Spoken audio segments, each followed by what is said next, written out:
नमस्कार, लोकसंदेश न्यूज चॅनलमध्ये आपलं स्वागत आहे. पाहूयात आजची विशेष बातमी. महिलांना शिक्षणाची द्वारे खुली करण्यासाठी सावित्रीबाई फुले यांनी दिलेले योगदान आणि देश कदापि विसरणार नाही. प्रतिकूल परिस्थितीमध्ये त्यांनी आपले पती महात्मा फुले यांच्या पाठिंब्यावर महिलांच्या शिक्षणासाठी दिलेले योगदान हे फार महत्त्वाचे आहे. यामुळे महिलांना पुरुषप्रधान असलेल्या या देशामध्ये बरोबरीचे स्थान निर्माण झाले, असे गौरव उद्गार डॉक्टर नामदेव कस्तुरे यांनी आज काँग्रेस भवन सांगली येथे थोर समाजसेविका सावित्रीबाई फुले यांच्या जयंतीनिमित्त आयोजित केलेल्या अभिवादन कार्यक्रमात बोलताना त्यांनी व्यक्त केले.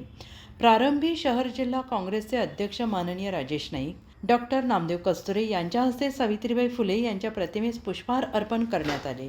बाकीच्या उपस्थितांनी फुले वाहून आदरांजली वाहिली. यावेळी राजेश नाईक, अध्यक्ष सांगली शहर जिल्हा काँग्रेस, अजित ढोले, अध्यक्ष जिल्हा काँग्रेस सेवादल हनुमान साबळे इत्यादींनी आपली मनोगते व्यक्त केली.